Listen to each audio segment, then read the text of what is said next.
Hello, everyone. Thank you for coming today. My name is Heather Huddle. I work in the US EPA's headquarters under Robin DeYoung, doing integrated planning, green infrastructure, and stormwater permitting. So today we are going to talk to you about EPA's integrated planning framework and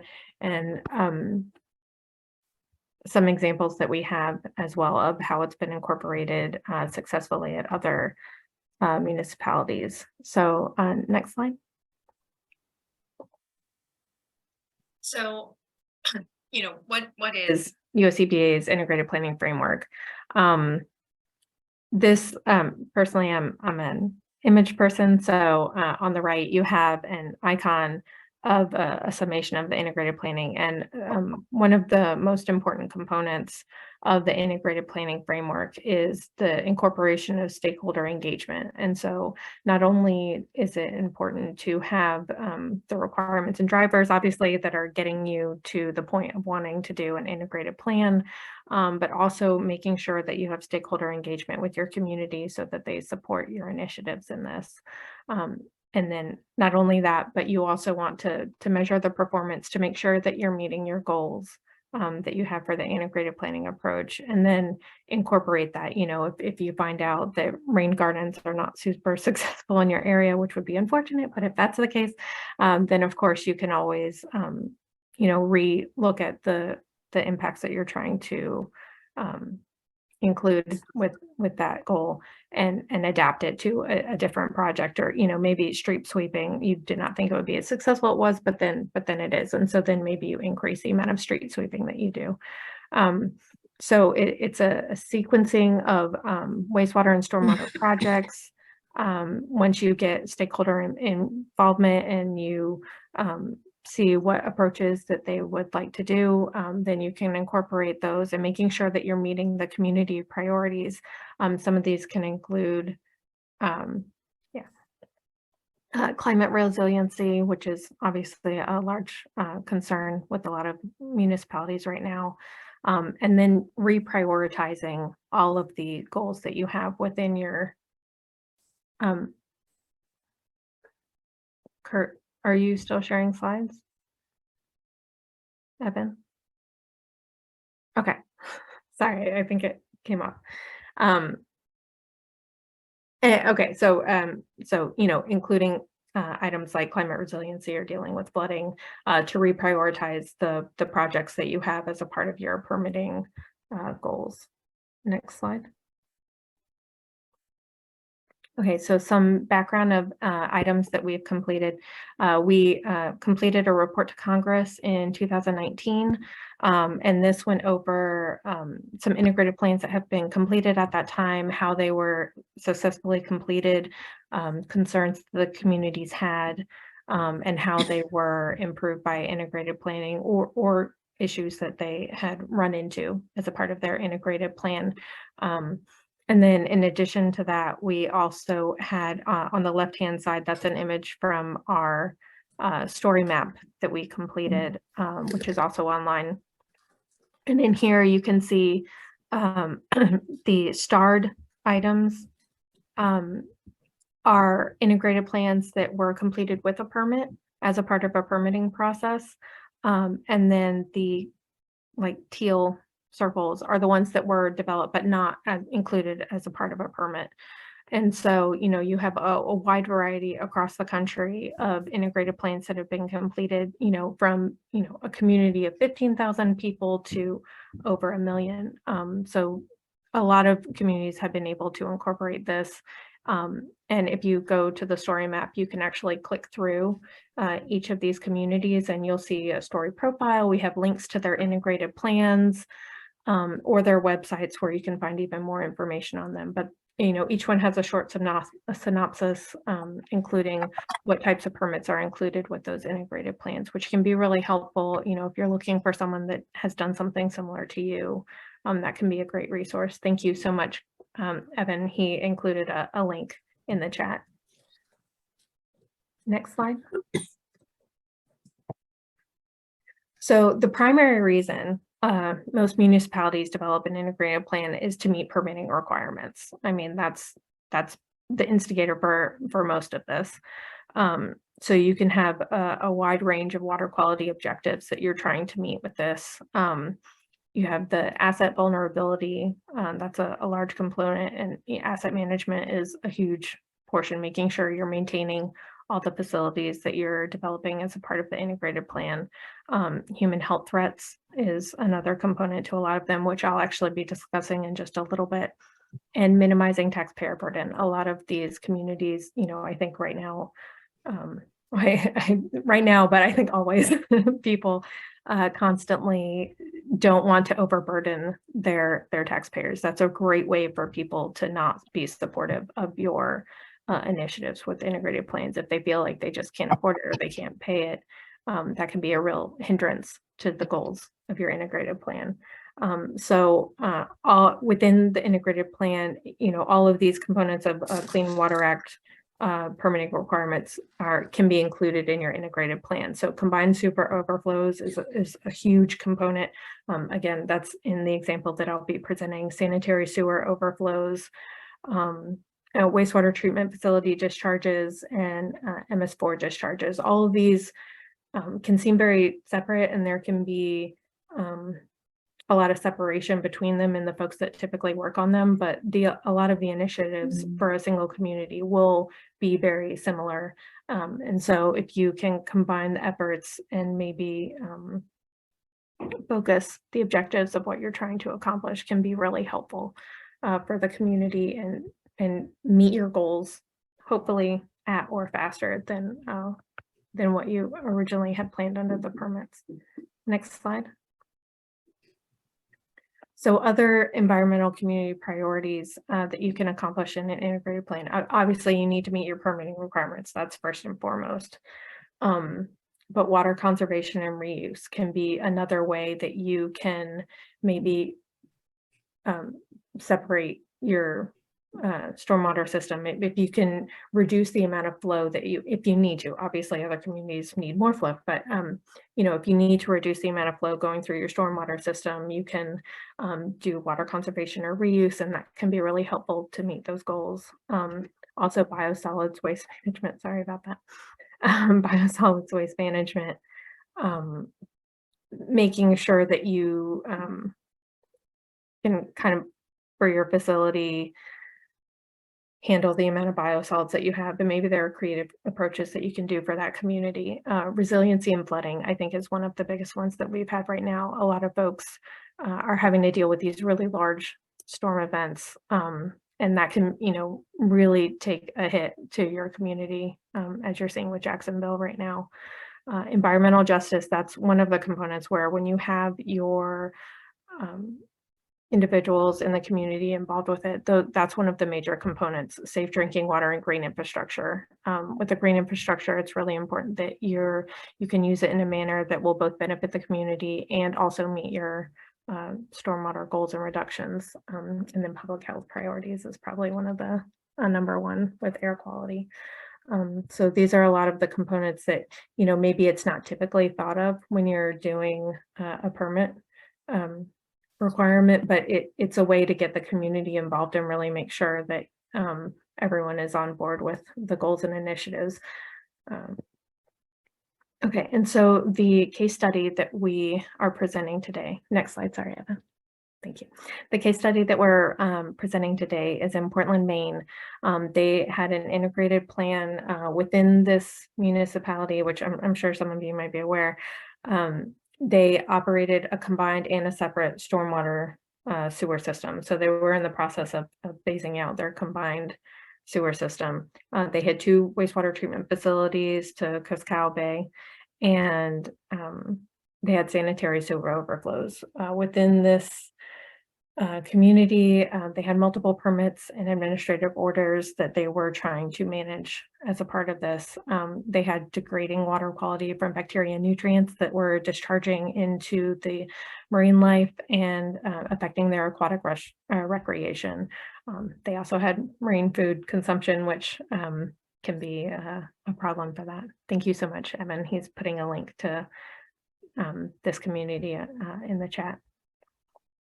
So obviously, stakeholder engagement is a huge component. The folks wanted to make sure that they could still have recreation, they could still eat the food around there. That's a huge component in their, the amount of money that that community was able to make really focused on that. So it was a huge issue for them. They had a really good outreach to the community to try to get them to buy into this integrated plan. Um, one of the other focuses that they had was that they wanted to make sure that in the decision-making process, when they were ranking the priorities of projects that they would be funding, that climate change was a large component of that. And so anything that could help them address flooding or large fluxes into their wastewater treatment facility were addressed and given a higher priority. So they also had the goal of reducing the CSO volumes and making sure to have a general watershed-based approach to reducing the amount of runoff that they had going to those facilities. Um, and then making sure that they were investing in protecting the environment and returning the recreational uses to the waterways. They also wanted to make sure that they had a vibrant waterfront, that it was a beautiful community to be in. Um, and that they were able to benefit the economy of the local community. Next slide.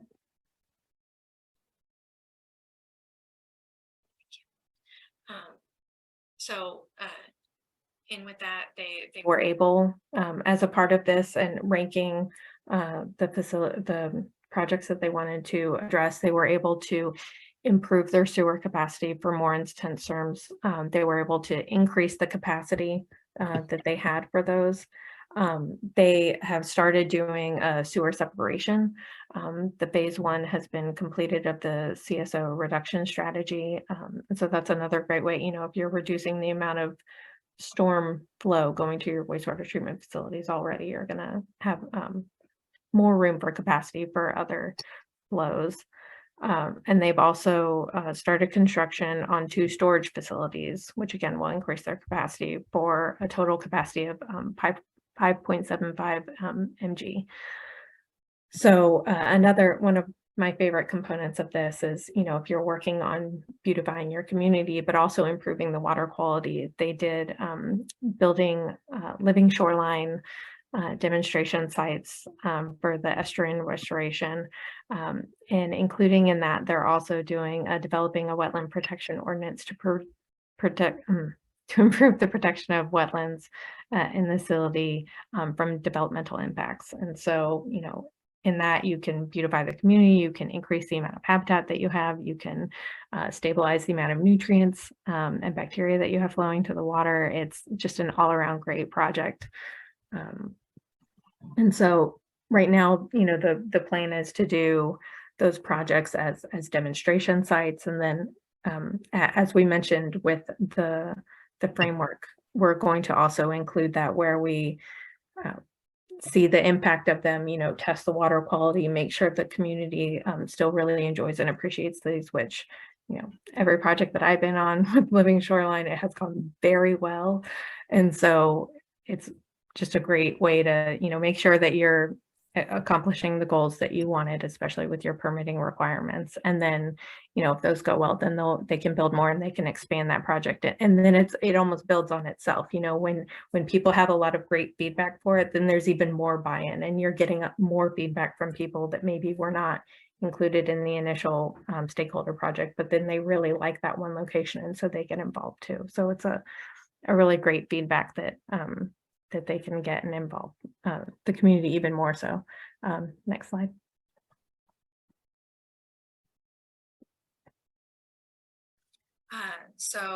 More information, you know, this is just a quick dalliance into integrated planning. There's even more information that we have. So if you go to our website, we have the link on there, and I think Evan just included it in the chat as well. But we have fact sheets that kind of go over the different steps in the integrated planning, you know, getting started, funding, and in, you know, developing of the integrated plan, funding the implementation of an integrated plan. All of these, you know, the top 5 questions that we keep getting for integrated plans. So we have fact sheets for each of them, and they're included on the web page. We also have webinar recordings. So quarterly, we'll put together different recordings with different components of green infrastructure and integrated planning. And, you know, like today we have this recording as well, and we can post this and make this available to individuals. And then we can also, for the green infrastructure, for example, we have an operation and maintenance webinar, because, you know, when you build these things, it's extremely important to maintain even the green infrastructure, if not more important with the green infrastructure, to maintain it in order to maintain the water quality benefits that you get from them. We also have sample integrated plans, so you can find one that looks similar to your community and kind of look and see what's involved with it and the different initiatives that people have been able to create. We also have case studies and the story map that I mentioned earlier, that's included in there.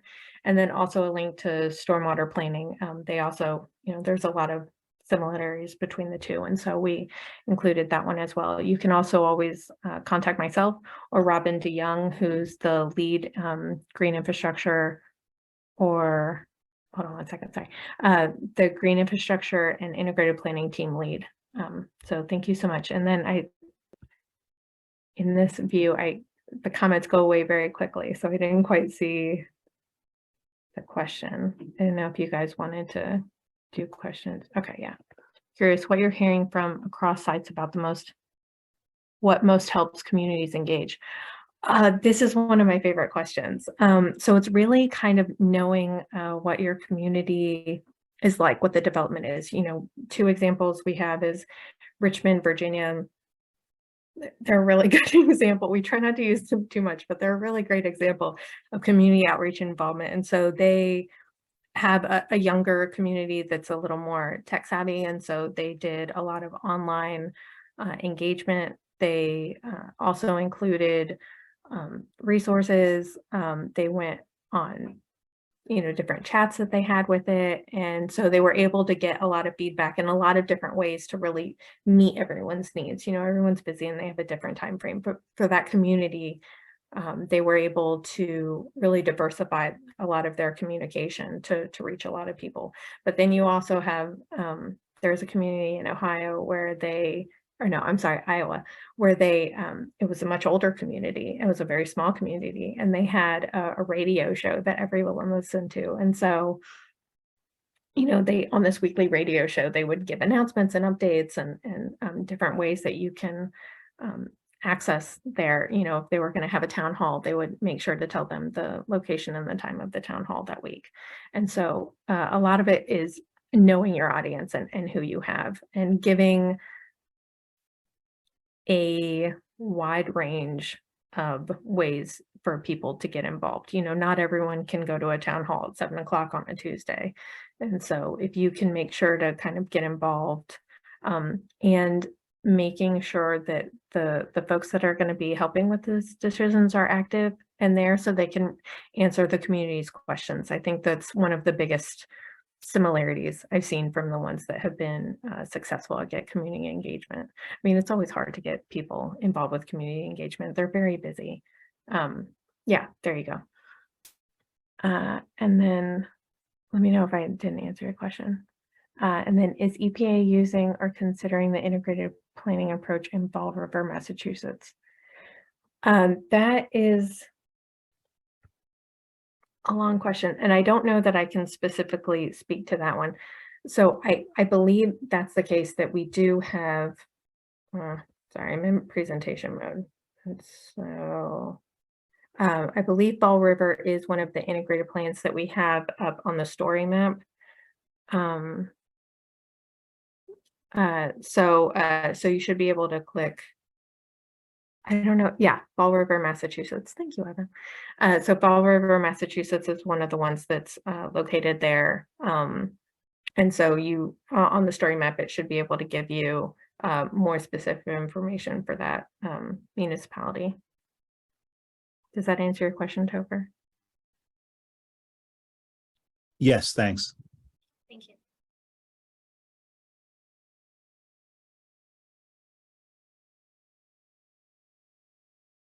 And I think that's everyone's question. So if you want to go to, I believe it's Sean. Yeah, I just wanted to point out, so Stephanie Covino pointed out that I hadn't gone over housekeeping, but I just want to say verbally that if you have any questions, please put them in the chat. And again, this is a Zoom meeting, so you're able to unmute if you want to ask your questions verbally. Just go ahead and raise your hand, and you can find the hand raise function on their toolbar under reactions. So if you have any trouble finding that, then you can message me directly. And I want to thank everyone for joining us, and I'll pass it over to Sean. He's going to be presenting a case study of New Bedford, Massachusetts, and their integrated planning efforts. And I think it's going to be an excellent case study presentation, and hopefully some folks can see their community within some similarities in New Bedford.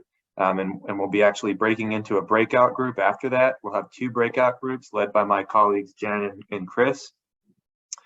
In those breakout groups, we're going to start by discussing the New Bedford case study and what similarities you saw with your community, what differences you maybe see. If you're not a community, we still want you to participate in the breakout group because there'll be other questions that might be useful for you, and certainly you're welcome to observe. And we'll come back, and each of the breakout groups will debrief. So if you're in one breakout group, you might miss what's said in the other, but this debrief session will rectify that. So you'll be able to learn what the other breakout groups were discussing. So with that, I'll pass it over to Sean. And Sean, thanks so much for being here. Evan, thank you. Heather, thank you. And I have to apologize to everybody. I'm a bit under the weather, so I'll manage to get through hopefully in 20 minutes without losing my voice 100%. So let's see if I can get this presentation going here. Share the screen.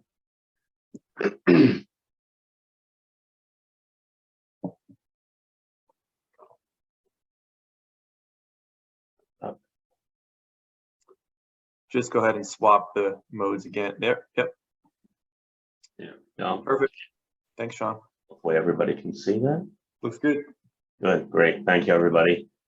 So again, as Evan said, my name is Sean Side. I am the city engineer for the city of New Bedford, Massachusetts. And for those of you who don't know anything about New Bedford, Mass, it's located about 50 miles south of Boston. It's on Buzzards Bay. So essentially, if you draw a line straight down from Boston, you bump into the ocean. That's where New Bedford is. So it's about halfway between Rhode Island and Cape Cod. So a couple of famous facts about New Bedford before we get started. It was home to Frederick Douglass, the famous slave abolitionist, as well as Herman Melville also based his novel Moby Dick out of New Bedford, Mass as well. So, and a very cool and interesting historical map behind those images there to show what the city looked like back in the day.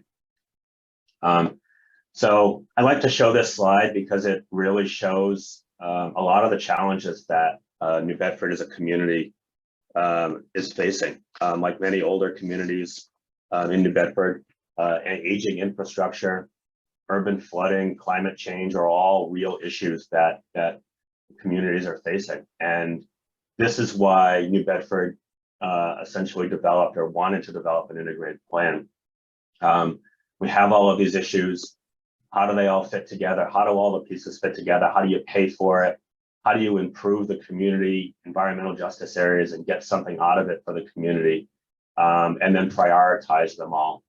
It's a lot to really think about, but that is essentially why New Bedford did an integrated plan. So I like to show this slide just showing some of the challenges that we're facing, and it's also garnered some public interest when you have a surcharging manhole right in front of the local newspaper as well. So good press or bad press, it's press. So today I'm going to go through the journey that New Bedford has taken over the past almost 9 years now as we went through the development of the integrated plan, and then finally into the implementation phase, and talk about some of our lessons learned, things that we could have done better, things that are working for us. And hopefully it'll provide some insight to those of you that are on the call that are thinking about doing an integrated plan or in the process of doing an integrated plan, and maybe garner some interest and insight into some of the things that we have done and maybe could have done better, and that will work for you as you move through the process. The map on the right just shows sort of the city as a whole, and you can see the receiving waters, and the orange line represents the city's main intercepting sewer that brings flow down to the treatment plant, which is all the way down here in the southern part of the city. So some stats about New Bedford. It's an old system. We have sewers in the city that date all the way to the 1850s, believe it or not. So Abraham Lincoln was president of the United States when some of these sewers were put in.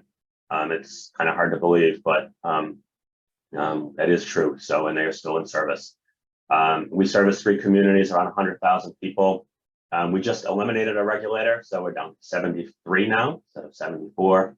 And it is a complex system of pipes and regulators, pump stations that all work at conveying flow successfully down to the city's treatment plant.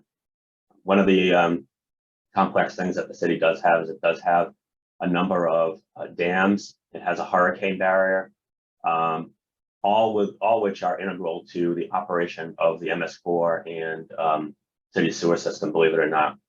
And because we are a coastal community, we do face resiliency issues, climate change issues, and tailwater and stormwater conditions during high tides. So those are all issues that we're facing and have to deal with, try to deal with as part of the development of the integrated plan.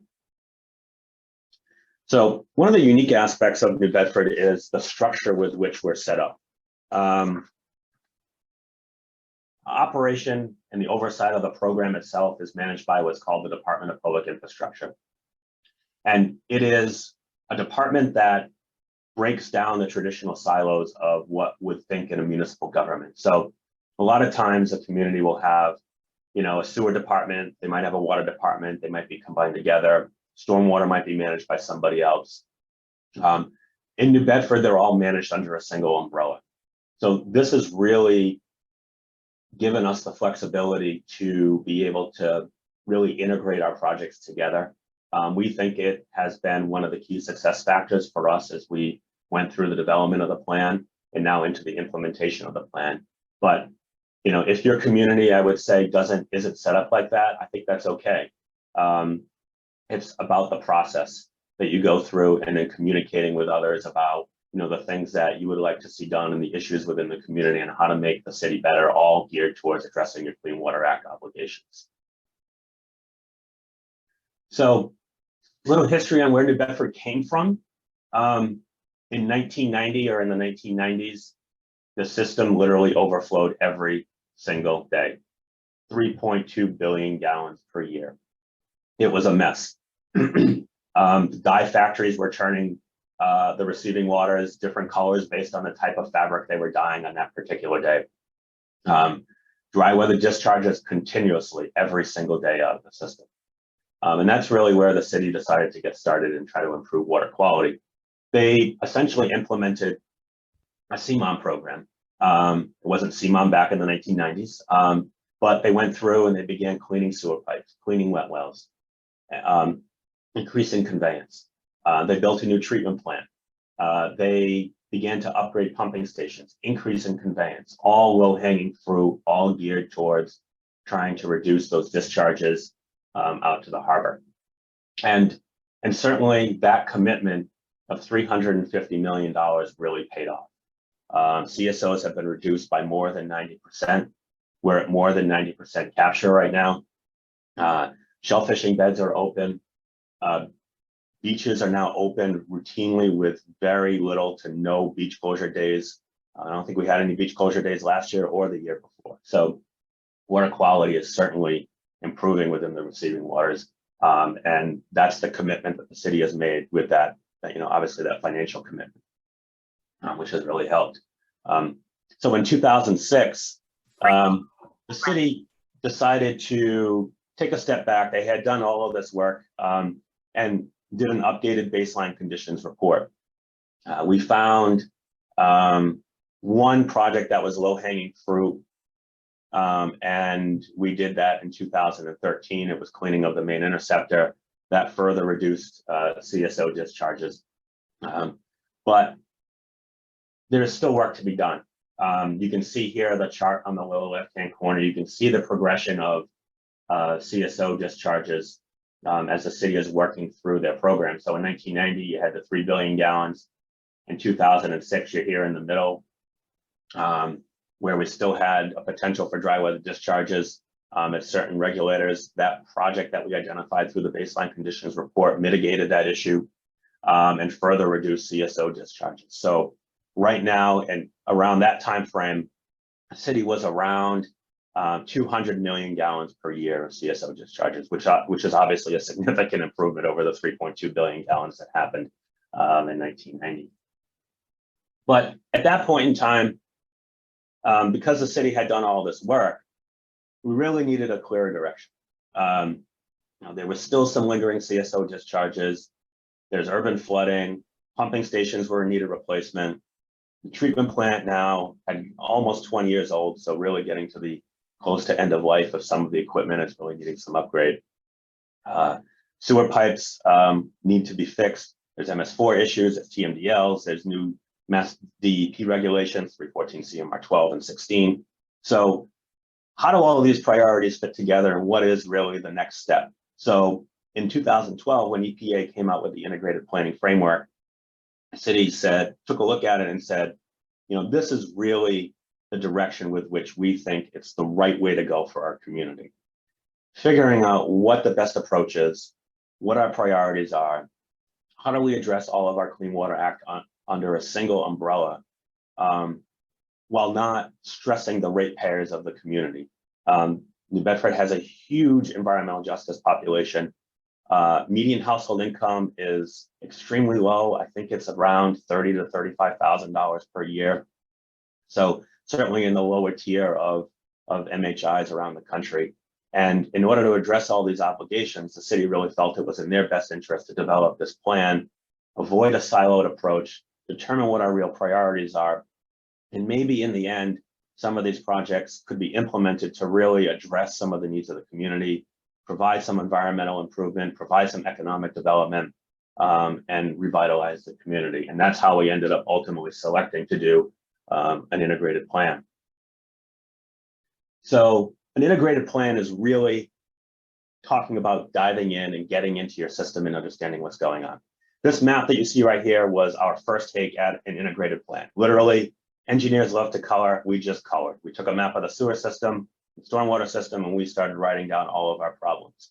We came up with 81 problem areas with over 150 unique different problems that we needed to address under the integrated plan. And as we started to go through and develop the plan, really what we decided to do was we wanted to do a top-down approach. We could have drilled a tunnel, we could have put screening and disinfection facilities in, we could have done storage facilities, and those all work great for CSO discharges, but it doesn't really address all of the other issues that we have in the community and our environmental justice issues that we're trying to address as part of the plan. So we took a top-down approach, tried to get out some of the low-hanging fruit, look at implementing lower cost projects first, O&M, II remediation, some targeted sewer separation in areas where we need economic development. And then at the end, as we've done all that with increased conveyance, then look at more of the hardcore gray infrastructure to get the last remaining CSO out or address some of the capital needs that we have. One of the key aspects I will say about New Bedford's plan is that it is developed on an adaptive management approach. As Heather said in her introduction on integrated planning, you really need to keep the plan flexible. There's many things that impact how the implementation of an integrated plan occurs. In New Bedford's case, we have 3 other communities that also impact water quality. So we really wanted to focus our efforts looking at the Buzzards Bay as a whole, the receiving water quality as a whole, and being able to update the plan at key intervals, as well as identify key metrics for success within the plan. So this is our plan. It's a lovely rainbow chart. We came out with about $1.5 billion in projects, and that's in 2021 dollars, with about $380 million prioritized in a 20-year schedule. And it covers 8 different key areas, from the treatment plant, stormwater, CSOs, flood control, all the way down to organizational improvements. And it's a lot of projects. This is, if you're used to typical long-term control plans focusing on CSOs, this is way more than that. This includes pump station upgrades, system improvements, resiliency, green infrastructure, all aspects associated with addressing the city's Clean Water Act obligations and regulatory compliance needs, as well as improving the life of the residents and bolstering economic development where possible. I will say that one of the things that made our plan such a success was our engagement that we went through, the process that we went through. We, along the way, met routinely with the agencies. We had workshops, we had meetings, we talked about what we were doing. It's a complex plan. There were complex things that were going on, and how the different projects fit together was also extremely complicated. So we wanted to make sure that everybody was on board as we worked through the process, so that when we got to the end of the plan, there was consensus, there was buy-in, and then there was support. There weren't any questions. We worked on the plan for 3 years, so it took us a very long time to work through the process. We also met with our local NGOs and environmental groups. Everybody from executive leadership in the city all the way down were part of the buy-in and part of the process as we worked through developing the plan. And that's why when we were done, we felt that our approach, our timeline, and our projects were really those that everybody could garner support on, and the path forward was the right path forward for everybody. So in terms of implementation, we've started that process in 2017, and it's been a challenge. There are things that have gone well. There are things that have not gone so well, and there are things that have been ugly. So I will say that ultimately New Bedford developed the best plan for the city. It's probably not the cheapest plan. We decided to do more projects that we could leverage using in-house staff, potentially more manageable versus doing large, full-scale, huge capital projects all at once. We felt that this was best for our community by taking smaller chunks out of it, and again, using the adaptive management approach, assessing the system improvements as we go forward, and looking at how things are changing incrementally versus spending a boatload of money and hoping it works versus, you know, spending a little bit of money over time and then having it actually work. One of the other really cool things that we've gotten out of the integrated plan is change. We've done a lot of modernization in the city, how the systems run, how we monitor our system, and how the department operates in general. So we've really used it sort of as a trigger for change. And really, we feel that we actually were able to leverage our best bang for the buck by going through smaller projects, low-hanging fruit, CMOM, capital projects, moving to the large-scale infrastructure at the end of the plan. And as I said, it hasn't all been that easy. It's a beast, I'll be honest with you. The graphic here on the bottom of the slide shows the plan. That's that rainbow chart that I showed to you. The $380 million worth of projects spread out. It's spread out across the entire city. And really, that's what we wanted. We wanted to touch every aspect of the community within the first 20 years of this plan. We just didn't want to focus on one particular area. It's a lot of projects. It's a lot to manage. And you really have to stay on top of things and making sure that schedules stay online, funding stays online, particularly now with cost escalation. Ability to maintain materials is certainly impacting schedules. So, but it's all done with good intentions, and ultimately, this is the right thing to do for the city. And now the ugly. There's always ugly things about implementing a $1 billion capital improvements program, as you can imagine. Certainly, in New Bedford's case, I would certainly say that our biggest challenge has been changes in leadership, here in the department. Executive leadership as well, and leadership on the council, and having to have these people understand even what a CSO is, what is a sewer, how does this impact us, how does it benefit us, so we developed the plan and got buy-in prior to these people coming on board, having to bring them back on board again. So it's just going through the process and making sure that everybody understands and again has buy-in. And I would say our second biggest challenge right now is just cost. Cost escalations are certainly impacting everybody around the country right now with inflation, the ability to get materials impacting schedule. So we're trying to manage ourselves, manage the program as best as we can. But I think that by doing the smaller scale projects that I talked about previously, I think that's really benefiting us because we're not worried about huge capital improvement projects. We can more manage the schedule a lot easier with a smaller scale project than a much larger scale projects. It allows us to do some of it in-house as well as contract out of house. And then finally, the ranking of the projects. That was also an extreme challenge, doing a qualitative assessment, quantitative assessment. How do you figure, triple bottom line cost getting involved in this whole process, and how do they fit together, and what's best for the community? So as a summary, I'd like to just share and with you to think out of the box as you move through the process, and keep it simple. It doesn't need to be a large volume plan. It's an integrated plan can simply just be a map, like I showed you previously, colored, and then prioritizing your projects as to what you think is the most important that's going to help the community and help improve water quality.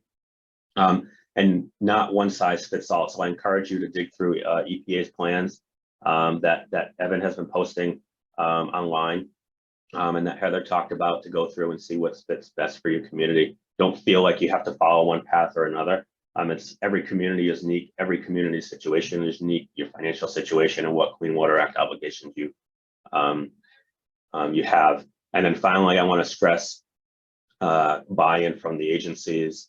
Communicate what you're doing with your constituency, so that when you're done, everybody has buy-in on the plan. And you'll see on the upper right-hand corner there, that is our summary from EPA's report to Congress. And as Heather pointed out, you can go online and read a synopsis of our plan. And obviously, if anybody else has any questions about our plan, feel free to reach out to me there. My contact information is there. You can email me or give me a call. I'd be more than happy to work with you or talk to you about our plan and provide you some pointers if you need to. So with that, Evan, I'm not sure if you're going to take questions now or wait to the end, and how you want to handle this. Yeah, I'd like, if anyone does have questions, that they ask them now, just so we're all thinking about the same thing, and we're all, our frame of mind is on the New Bedford case study. Stephanie Covino did have a question about the color-coded mapping. I guess on the slide, it has a map key and a bunch of that one. Yeah.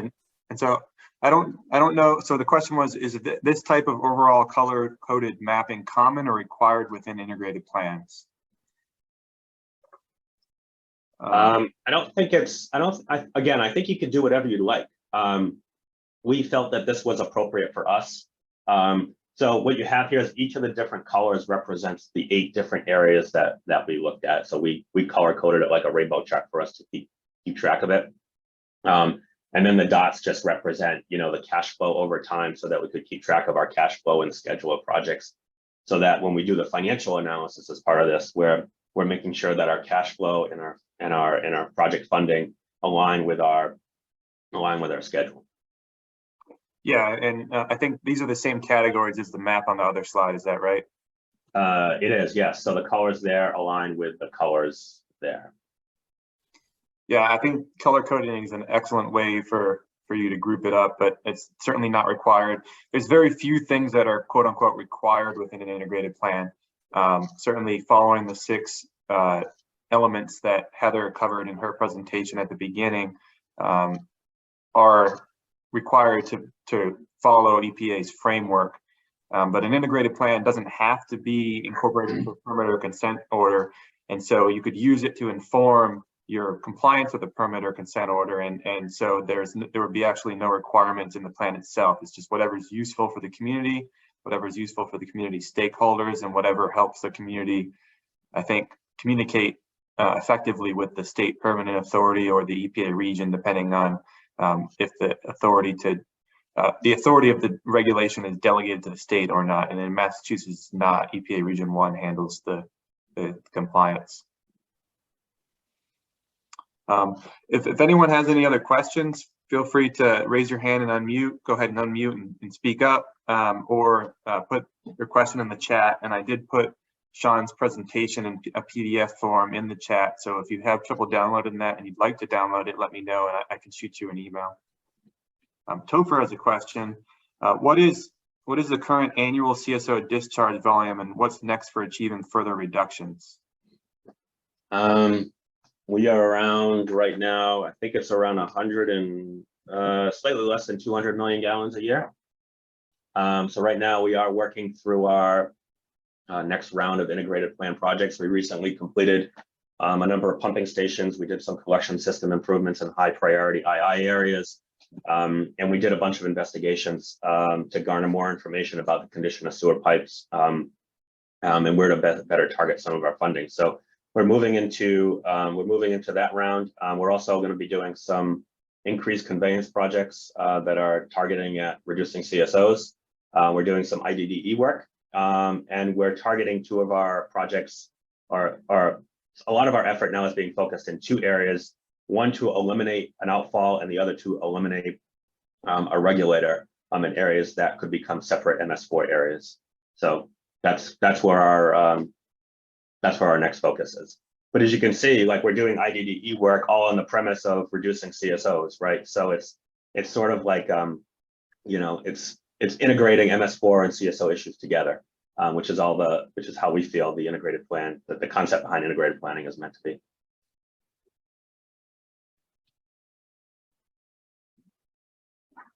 Excellent. Yeah, so if anyone else has any other questions, you can put them in the chat. I'll spend the next probably just about 3 to 5 minutes discussing a little bit about the context of integrated planning and how it might differ between the states of Massachusetts and Rhode Island at the current time. We originally intended this workshop to be specific to Southern New England, and so we were looking at Massachusetts and Rhode Island, and specifically coastal Massachusetts and into kind of Southern Massachusetts. And I just wanted to plug that I grew up in Uxbridge, Massachusetts, and I saw Kay here is from Uxbridge, so it's good to have my hometown on the meeting. So the way integrated planning works currently in Massachusetts is it's delegated. It's not delegated to the state, so EPA Region 1 handles it. And so, Sean, you might be able to provide a little bit of context on the consent order and how the integrated plan, if there's any specifics about how the integrated plan was taken into account within any rewriting or maybe even the original writing of your consent order. In Rhode Island, it's delegated to the state, so RIDEM handles the RIDEM would handle an integrated plan, but they handle the current MPDS MS4 permits, and they only have, I think, 3 wastewater treatment plants that have CSOs, and they're owned by larger entities. I believe there's a regional plant, and then there's also a plant in, I think, Newport. The future of integrated planning in Rhode Island looks a little bit brighter because right now there's not an integrated plan in Rhode Island, but speaking with Elizabeth Scott, who worked with RIDEM for about 30 years, a couple of weeks ago, I learned a good bit about the context of planning in Rhode Island, of permitting, specifically on the stormwater side, and learned that it's likely, and she gave me permission to say this, it's likely that the permitting requirements are going to become more similar to those that currently exist in Massachusetts and are enforced by EPA Region 1. So right now, the requirements are a little bit less strict, and the enforcement isn't the same as it has been in Massachusetts under EPA Region 1, and so that is likely to change. And so for any communities in Rhode Island in the future, the non-point source permits for MS4 are likely to become a little bit stricter and have additional requirements. And so integrated planning could help inform the efforts for municipalities to comply with those permit obligations. In Massachusetts, certainly because of the fact that EPA Region 1, the only integrated plans that they've dealt with thus far have been through consent orders. So they're doing it on an enforcement basis. And so if you're a community that has a CSO consent order, then integrated planning is an excellent opportunity for you. And we're hoping certainly that in the future, Region 1 will be working with communities on integrated plans that don't include enforcement orders. But certainly New Bedford, Fall River, Worcester are some plans in Massachusetts, and those all have to do with an enforcement order. So I wanted to just take some time to provide that context, and certainly if anyone has any questions about that, I can do my best to answer. And Sean, I didn't know if you wanted to talk a little bit about the permitting side and maybe how you first got in touch with the region. Did they contact you, or did New Bedford contact the region? What kind of got the conversation started?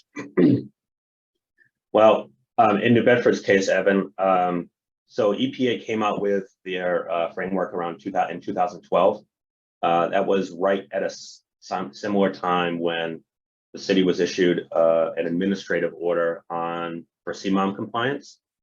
And one of the items within the administrative order was to develop a scope of work for a new CSO long-term control plan.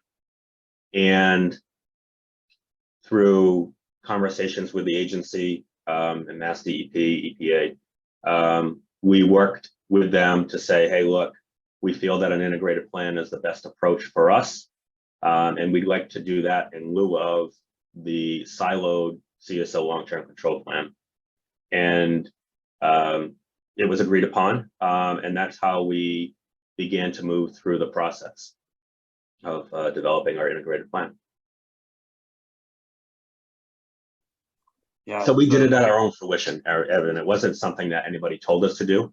You know, we did it because we felt it was the right thing to do for New Bedford. And since then, a subsequent administrative order has been issued. That was issued in 2019, which has superseded the 12 order and wrapped in the integrated plan aspects into that order. Yeah, I wanted to reinforce the fact that you mentioned that it was under your own volition to reach out to the region and discuss integrated planning. That's a common theme we've seen across the entire country, as we've talked with over a dozen municipalities and about 5 or 6 state permanent authorities that have been working with communities on integrated plans. I think the onus is on the community to reach out and ask about this, especially in a state that has not worked with a permit before, with an integrated planning. Sorry, not with a permit, with an integrated plan before. So I think if that's your main takeaway today, then it's certainly the onus is on you as a community to reach out. And there's a lot of NGOs in the workshop today as well. And so the onus may be on you as an environmental NGO or as some sort of other interest group to work with the community and get them ready to reach out to the state permanent authority, or if they're in Massachusetts, to the region. So thank you for sharing that context. Hi, Evan, this is Dave Turin with Region 1. Hey, Dave. And I did want to just reiterate your point, because I'm not aware, you know, there being a case or likely to be a case where EPA is going to require that a community do integrated planning. You know, what we're going to do, like Sean, you know, alluded to, is well, we may issue an order that says you need to do X, Y, and Z to comply, you know, with some component of the Clean Water Act. And then we can, you know, and then the municipality can bring up, well, we want to do that in the context of a larger integrated plan, you know, in order to, you know, to best maximize how and when we, you know, we apply our resources. Yeah, thank you. Yeah, integrated planning is always, at least for the foreseeable future, going to be a voluntary process. And so the region, the EPA Region 1 in Massachusetts, RIDEM in Rhode Island, any other state permanent authority elsewhere, their objective is compliance with the Clean Water Act. And so they don't necessarily, they're not going to choose favorites on how you comply. And so as long as the integrated plan, you have to prove that the integrated plan is going to do what the traditional methods of compliance would have done. And so, you know, the first and second element of integrated planning are defining your Clean Water Act obligations and identifying which portions of your system are contributing to those violations and what your opportunities are. And so if you're not able to meet those the bare minimum of compliance with the Clean Water Act through that plan, then certainly that plan would not be something that the region or the state would support. And so again, it's a voluntary process, and the region is there to work with you, and the state is there to work with you, but you have to put in the due diligence to make that happen. do that. So let's start with breakout room 1 with Jen. What were the highlights of what stood out about the New Bedford case study? What was similar to their community? What maybe is different and wouldn't work? Yeah, sure. There were a few themes that emerged in our discussions. I think there was a lot of interest in just the holistic nature of looking across different priorities within the community, different regulatory obligations, but also, some of the other water quality or quantity management priorities that might already exist in the community. I think there was a lot of appreciation for that while it was a top-down approach, as Sean was describing, that there was a lot of community engagement that informed that. There was also on the community side a lot of interest in how the approach was intended to distribute benefits across the communities within, and not because we were not doing, because New Bedford was not taking that approach of doing really capital intensive projects upfront and taking the approach that they did, that was going to spread the community benefits around, which was something that came up of interest. There's also recognition of the time commitment that's involved to take this approach, and that really means that you need leadership to be on board and willing, leadership both in the elected official side, but also at the municipal staff side, to just recognize that this is going to be a time commitment, but it's going to be worth it in the long run. Chris, was there anything you wanted to add that was burning? Otherwise, we can move on to the second one. I was going to say that was very thorough, but I don't think I don't think I have anything unique or that Jen didn't already cover in the interest of time. Yeah, let's move on to the second question. So what are the water resource challenges that your community is facing, and would you need to work with another local government to resolve these challenges? Chris, do you want to take that one first, since I stole all your glory on the first one? Yeah, we'll go back and forth between Sure. Actually, we talked a lot about just the having the capacity, really, the internal capacity to work together and the mutual interest. Some utilities are regional, some are, more localized municipalities. And so the interests are different. And so you got to make sure you can get everyone on the same page and understand how each community's different, interests are going to be aligned and met. I'll just leave it there. Yeah, and I think our group had similar thoughts and recognized that there's certainly potential for efficiencies to be gained by taking that integrated approach. The challenges are not unlike the challenges we hear in any other setting, resources, community capacity, rising costs, ratepayers stretched thin, inflation, supply chain challenges. Those are probably not shocking to anybody, but the reality that we're facing. Jen, did you want to take the first stab at what other community goals could integrated planning address? Sure, a lot of them, and recognizing that sometimes regulatory obligations are not the most engaging approach to getting a community on board, but being able to talk about some of these other community goals might be more compelling. So things like flooding challenges, which create public safety issues, improving aquatic resources for recreation or for consumption, which also can address public health needs, particularly in underserved communities. And obviously the granddaddy of them all, climate adaptation, needing to address a community's climate challenges, which folks pointed out, there are other pots of resources available for for addressing climate challenges, if you're taking your integrated water planning approach, considering it through a climate lens, there might open up other resources for you. We talked a little bit about like infrastructure, the whole idea of dig once. Yep. So when you're trying to replace a sewer pipe or stormwater pipe or a water pipe. You can do it all at the same time and then pave over it instead of digging 3 times. Also economic development. So, you know, people will trust investing in an area where the infrastructure is well maintained. What else? Or beautification, urban heat island, addressing EJ areas. So being able to improve infrastructure in areas that have maybe been underserved for a while. I think that's probably a good overview for us for that question. So what were the next steps that people are going to take given their roles from breakout room 2, Chris? Starting the conversation, you know, being able to provide some examples to encourage more integrated planning for the communities that are served. Forwarding this presentation and suggest stakeholders to say, hey, this is a good idea. We should do this too. I'm just reading people's stickies. So, yep.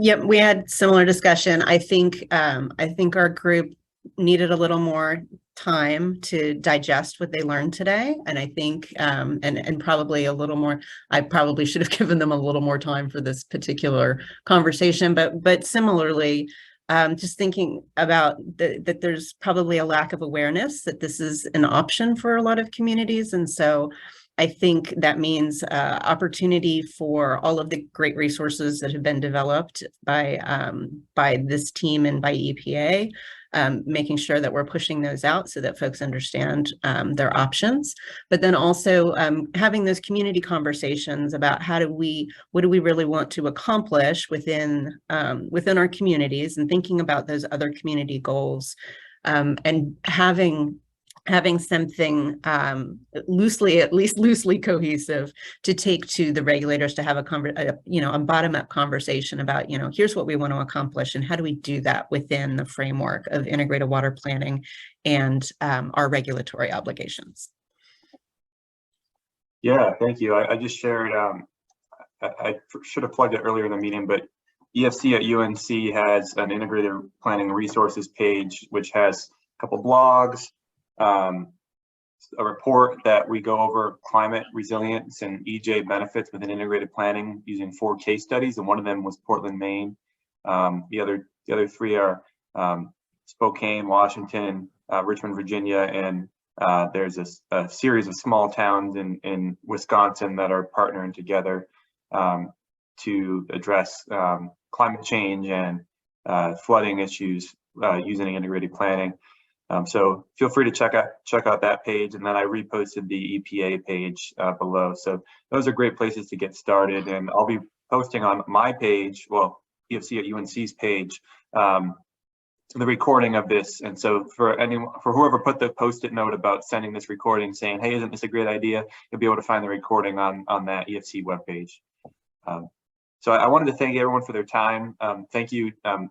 A special thank you to Stephanie, who met with me, I think 4 or 5 times for the last few weeks to help me plan and help me market the workshop. And thank you to Heather, Jen, and Chris for helping to facilitate the workshop. And thank you to Sean for spending 2 hours of his day and the preparation time it took to prepare his presentation, his case study presentation for us. So thank you to everyone who put an effort into this workshop. So, and thank you for everyone who attended and participated in the breakout rooms, and we're looking to post this so others who didn't attend can still get some benefit from this workshop. And feel free to share the training, and feel free to ask questions by email. Heather, do you want to drop your email in the chat and Robin's email in the chat? Because after September 30th, EPA will be the folks that you'd want to reach out to about any sort of direct assistance for integrated planning.